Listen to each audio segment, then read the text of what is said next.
Human Bitcoin address. Human Bitcoin address, Yes. HBA. So this is basically like, if you're trying to send somebody Bitcoin, traditionally you're looking at like a big long string of characters and you're like, I don't know, was this thing right? No, the first four, the last four, you're sort of trying to do that. Versus what if I want to send you an email, I just send a human readable email. So it should be as easy to send somebody Bitcoin as having an address like that, right? So he gave an overview of this BIP 353 protocol improvement proposal.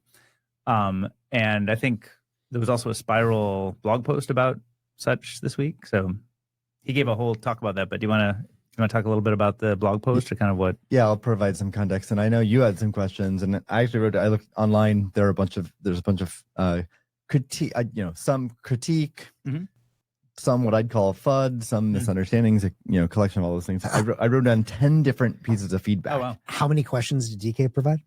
Two, I think. Because if it's not like 49 or whatever it was. Like No, it wasn't an AI generated list of 49. He didn't DDoS you? Yeah. Not I yet. feel a little DDoS with 10, but The day is young. So, what Spiral did a blog post, and it's really just almost a summary, like a culmination of a work over many years. There's no huge innovation that was not previously known. Like BIP 353 has been around for a couple of years now, and human Bitcoin address is just a friendlier name for BIP 353. Like Lightning address, which a lot of people in Bitcoin that use Bitcoin wallets are familiar with what Lightning address is. At least within that community, everyone knows what Lightning address is. So whether you use Wallet of Satoshi or Albi or whatever, it's like if you use Wallet of Satoshi, I use Albi. When we talk about Lightning address, we know what we're talking about, and they're compatible with each other. Max@getalbi.com if anyone wants to test. But like Docs. So That's a docs I'll take. Send me money. So we felt like at Spiral, we felt like there needs to be a name that's not BIP 353, which is very like nerdy and technical, to just refer to what this is. So that's human Bitcoin address. So that's one thing that is open to feedback. Like Spiral doesn't get to like dictate this, so we're just like suggesting it, right? And we've spoken to a lot of folks. That's our proposed name for this. There's even a debate in and of itself, like do you even need a name? Like some people don't think you need a name, and like in the app, do you need to state that name? And I think that's a reasonable question. I do think we need a name though, just for the same reason that Lightning address has a name. I mean, there's like everyone talks about Lightning address, knows Lightning address. So if you don't have a name, then how do you? Yeah, why would you try to? How do you refer to it? I don't really understand that argument. I can steelman the argument for like in the app itself, like where you show, Max Webster at albi.com or whatever. Max@getalbi.com. But do you need a label next to that saying Lightning address or human Bitcoin address? And arguably you don't. No. Especially with human Bitcoin. With BIP 353, it starts with the Bitcoin B symbol and then Max Webster at albi.com. So you don't necessarily need to say it in the app. Right. And so each app developer, I think the guidance to app developers should just be like, awesome. You can say human Bitcoin address, but you don't need to either. But like human to human though, like if you're like, hey, if DK, if you message me and say, hey, I want to pay you back, what's your blah, right? Yeah. And like I think eventually it keeps getting shortcutted down over time once it just becomes ubiquitous. But initially, you might say, what's your Bitcoin? You might say what's your Bitcoin address? You might say what's your Bitcoin address, right? But currently, then I might interpret that as the on-chain traditional on-chain Bitcoin address. But what you really want is this other thing, right? Yeah. So then I might send you this BC1 like long string, and then you're like, no, I meant human Bitcoin address, and then I'd give you that. And then over time, though, like everyone, like most users won't be using on-chain, so their default instinct will be something else, and that something else will be human Bitcoin address. Yeah. So you don't actually have to like spit out like what's your human Bitcoin address. Right. You just be like, what's your? I want to pay you. What's your address? It probably gets shortened to that. And like, what's your Venmo? Right? Yeah, what's your Venmo? What's your address? So Two thoughts. I know you're going to get it more into this, but to be clear, like, I mean, just use Lightning address today. And I know we're going to get into that, and that's probably the top of the discussion, but like most people that are doing this would just say Lightning address. Yeah, I agree. That is what is done today. And, right. Interestingly, a lot of the criticism that I've seen would also applies to Lightning address. Okay. So one thing I'm actually puzzled about, I never saw that criticism of Lightning address. Mm-hmm. So I don't understand why people are coming out of the woodwork with these criticisms of human Bitcoin address, but they didn't have the criticism of Lightning address. But so far in my engagement with folks, it just seems like there's a segment of Bitcoiners who don't like human readable names. They think it's like a step backwards. They think it's like going back to the fiat world, centralization points, and is that because of the implementation or the assumption of how it would be implemented? Well, you introduce intermediaries. Even with this solution, which really reduces it substantially, there's still DNS in the middle. Mm-hmm. So, I mean, they're legitimate points. I mean, if we only use on-chain Bitcoin addresses and I only give it to you like in person or whatever, that's much more secure and stuff. But so, and I just replied to someone on X to this effect. Good points. And I agree. We absolutely, this proposal is not saying don't use any other means to make Bitcoin payments. There are many use cases and scenarios where you shouldn't use human readable names. You can just use the sort of computer readable names, and it can still deliver a good UX. But there's other scenarios where humans are talking or communicating with other humans, and you want the human readable name. Yeah, honestly, any of those complaints or whatever just sound like autists are going to autist. Like the same for you. Like if you're the kind of person that needs to say that, this is for the 99.9%. Like by all means, keep rolling on the internet. Like, well, okay, but then we'll have some fun in our Lightning address versus BIP 353 debate, because you might say the same thing there, but I'm going to bring up really important properties of Bitcoin. Yeah. And we have had this debate for years, right? And so we're going to have it again now live on the show. Because I've never felt like you two appreciate, and it's not just you two, lots of people, like especially Lightning address advocates and fans don't appreciate the benefits of Bolt 12 and BIP 353. Is BIP 353, is that Bolt 12? It's the same thing? No. Okay. It supports it though, right? Yes, it supports it. So human Bitcoin addresses, also known as BIP 353, it's a DNS based way that maps a human readable name, like Max Webster at whatever, alby.com, just Max, or it could be like me at maxwebster.com. You could self-host as well, right? So and then it maps it to payment instructions. And so one big difference between LNURL and Lightning address and this is that it's not wedded to Lightning. It's not wedded to one particular payment protocol. You can plug in silent payments. You can plug in regular on-chain address. You can plug in Spark. What's a silent payment? What's a silent payment again? Silent payment is it's a reusable on-chain address that protects privacy or preserves privacy. Whereas if you just use regular on-chain addresses, then it's a very bad privacy practice. TLDR, how does it work? That's a whole nother discussion. That to me is compelling. Reusable private address, that's a big deal. So, and then you can also, even though I have concerns about ARC addresses, Spark addresses, cashew addresses, like splintering things, but nevertheless they exist. So you could have a wallet which provides all these different ways to get paid or ways to pay, and then you'd be compatible with any other wallet. But that actually one of the, I think I was told, I wasn't here last night obviously, but I was told Damien had one question about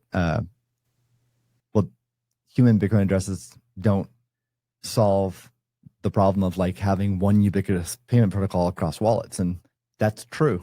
That's not its intention. Like I personally think like Bolt 12 can emerge to be that. Like right now, obviously, like on-chain addresses and Bolt 11 are the two most ubiquitous payment protocols for Bitcoin. Historically, on-chain was ubiquitous. Right. Like that's the only thing. But now there's Lightning wallets that don't support on-chain. And some do, some don't. So they're starting now. It's just it's a majority, but a subset of wallets support on-chain. Every Lightning wallet supports Bolt 11. It is ubiquitous within Lightning wallets, and also Cashew, Fediment, Spark, Arc, all of those support Bolt 11. So that's very ubiquitous. Bolt 12 is the successor to Bolt 11. Early stages of adoption, but like in the post, we show like dozens of applications already supporting Bolt 12. So it's on its way. But BIP 353, human Bitcoin addresses, is not intended to be the singular payment protocol, but it is intended to be sort of the mapping between a human readable name and ways to get paid. Okay.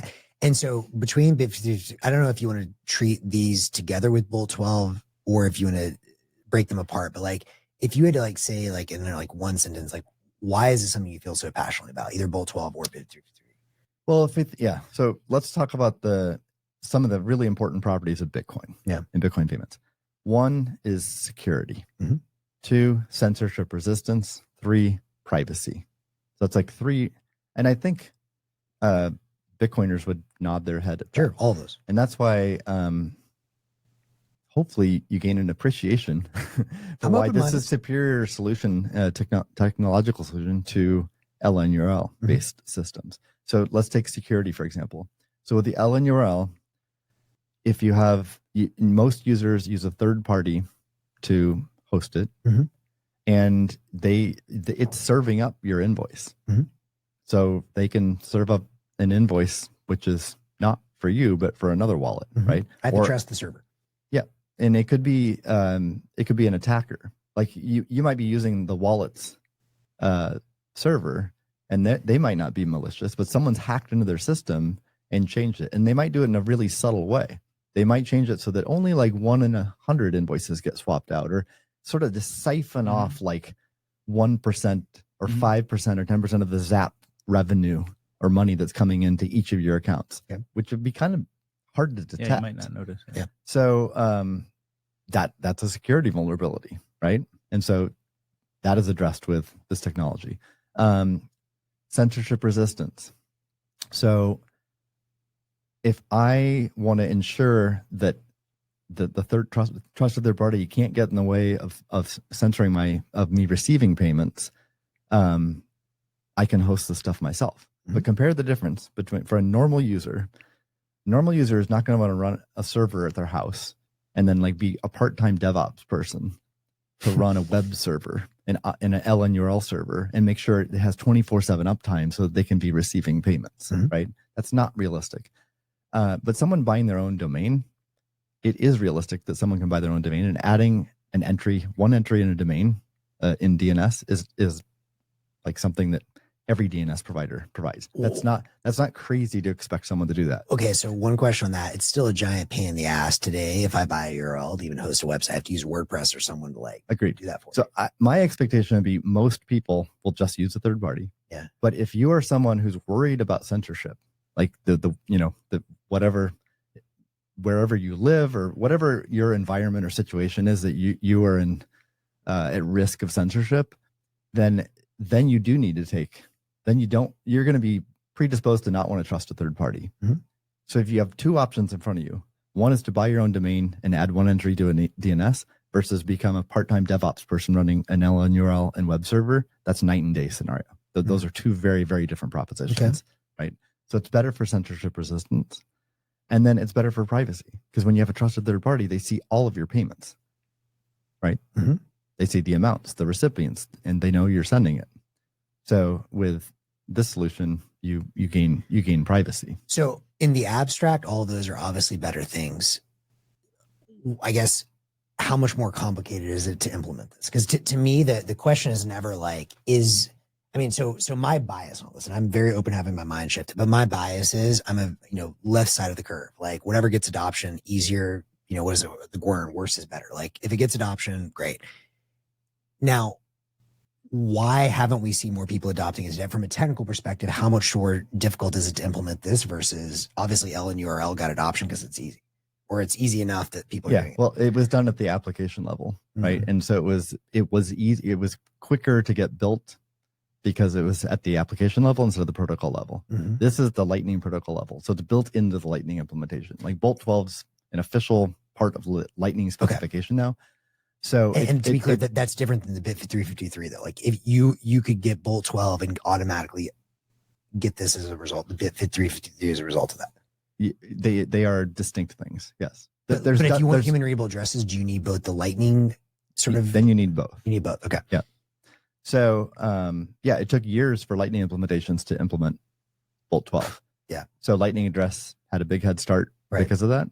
But in terms of like how hard is it to adopt now, it's not hard to adopt. Like I said, there's dozens of applications and wallets that have now adopted Bolt 12 once it became. So the hard part was putting it into the Lightning implementations like LDK and Eclair and CLN, et cetera. So, and then, I mean, my obvious question on all of this is like LND.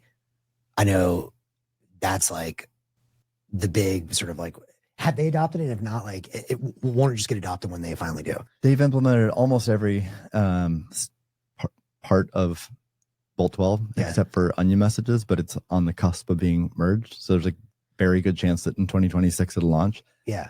But even in the interim, LND users have already supported Bolt 12 because of the LNDK project, which is like you can run a sidecar. It's actually using some of the LDK code to support it along with LND. So Strike, for example, has supported Bolt 12 for a long time. And let's just say if LND fully supports it next year, okay, so now Bolt 12 is ubiquitous. What would then need to happen to get the addresses? Like you would still need BIP 353 to get. Yeah, like Phoenix has already launched this, and Lexi, I don't think they've launched it yet, but they have a demo as well. Okay. Of supporting BIP 353 human Bitcoin addresses. Yeah. Too. So all this stuff exists. So it's not hard at this point. It's just it took a lot of time to get to this point, but that's why it has all these important benefits over Lightning address and LNURL, and now it exists and it's easy to adopt. Can you make it backwards compatible? So that's the primary reason for Spiral's post and push here is to like push for adoption, right? There's now you kind of like don't have an excuse. So you asked about adoption. You can break the adoption down into both sending and receiving. So I think the push should be for, hey, just support the sending use case because to start with, and then for products that really want this new technology and this new way to do human readable addresses, they can support receive too. But until you get widespread adoption of sending, it's difficult to make it default in your wallet to receive that way, right? Because then you'd have wallets that aren't able to send to you. So the wave one of adoption from wallets needs to be sending.